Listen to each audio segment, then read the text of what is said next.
El juez Ernesto Galván se preparaba para lo que parecía ser una audiencia común en el Tribunal de Distrito de Chicago. Había revisado rápidamente el expediente antes de entrar en la sala, esperando un caso más entre tantos. Frente a él, en el banquillo, estaba sentado un muchacho de mirada baja y expresión contenida. No parecía peligroso, apenas levantaba la vista. Pero lo que al principio parecía una simple formalidad judicial, terminó revelando una historia muy distinta. El joven se llamaba Elías Ramírez. Tenía apenas 17 años, pero sus ojos mostraban una madurez que no correspondía con su edad. Había sido acusado de robar un automóvil y de oponer resistencia durante su detención. Los cargos eran serios. Elías no tenía antecedentes, pero los hechos expuestos lo situaban directamente como culpable. Todo apuntaba a un caso sencillo. Las pruebas eran claras: un vehículo reportado como robado, las huellas dactilares de Elías en el volante, una persecución a toda velocidad por las calles de la ciudad que terminó con su arresto.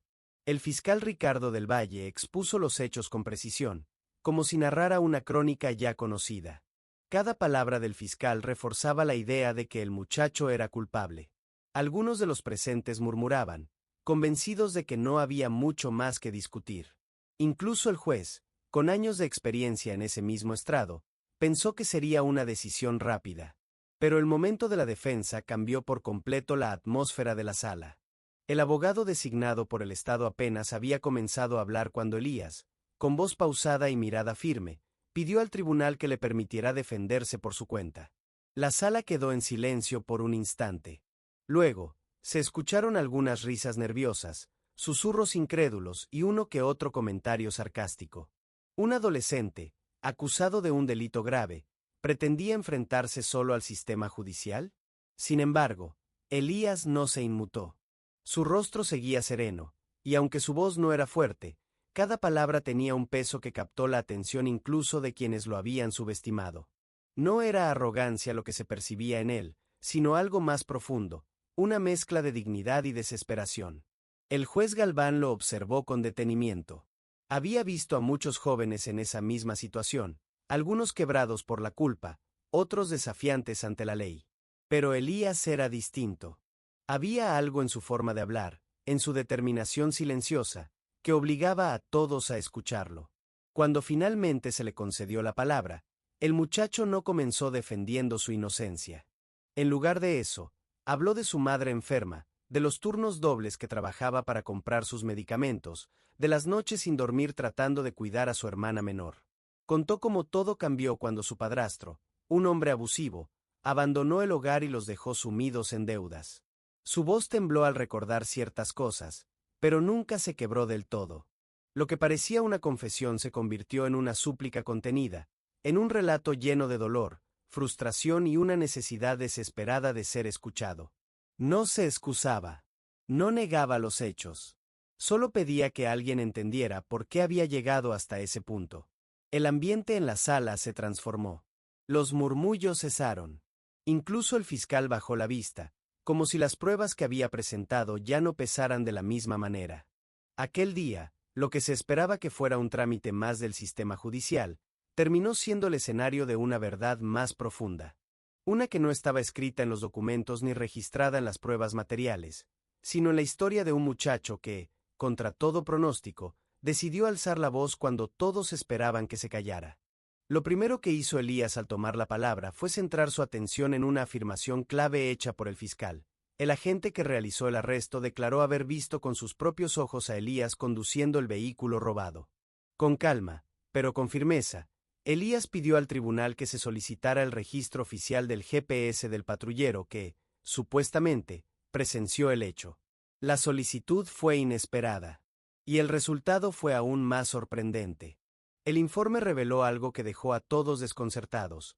El agente que testificó ni siquiera se encontraba en la escena del crimen en el momento exacto del incidente.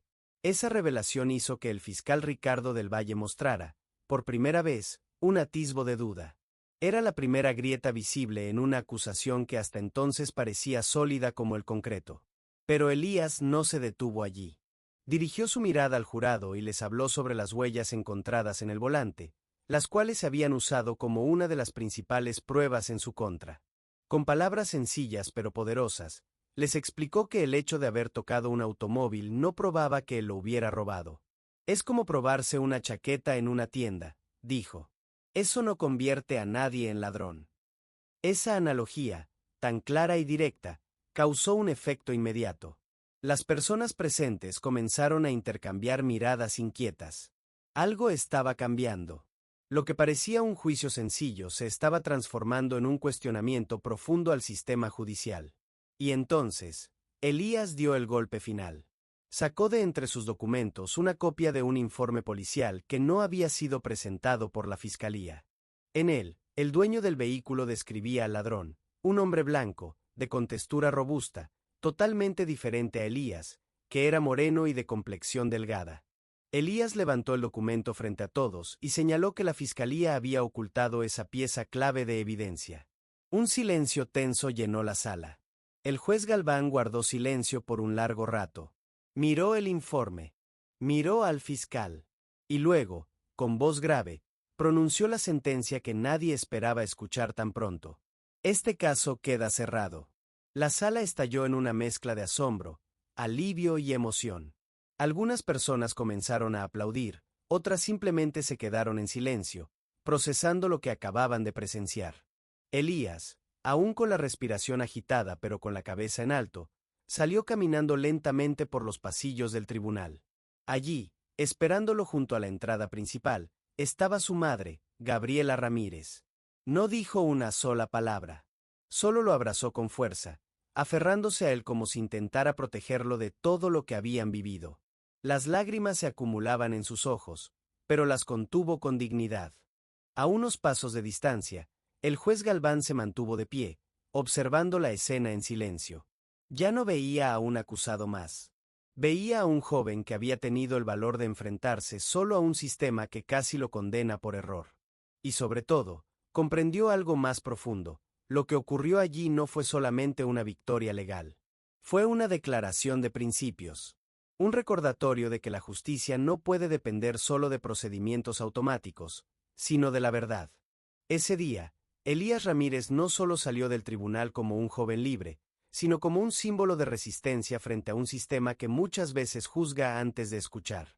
Su historia nos recuerda que la justicia no siempre es automática, que a veces la verdad debe ser defendida con valor, incluso cuando nadie más cree en ella. Porque la verdad, aunque intenten silenciarla, siempre encuentra un camino. Y ahora te pregunto a ti que estás viendo esto. ¿Cuántas veces se habrán cometido injusticias solo porque alguien no tuvo la oportunidad, o el valor, de hablar? ¿Cuántas voces han sido ignoradas por no encajar con lo que otros esperan ver? Déjanos tu opinión en los comentarios. ¿Qué habrías hecho tú en el lugar de Elías? ¿Crees que la justicia fue suficiente? Dale like si esta historia te conmovió. Compártela para que más personas reflexionen y suscríbete a Diario de un Romance, donde cada historia busca tocar tu corazón y abrir tus ojos. Porque no todas las batallas se ganan con fuerza. Algunas se ganan con la verdad.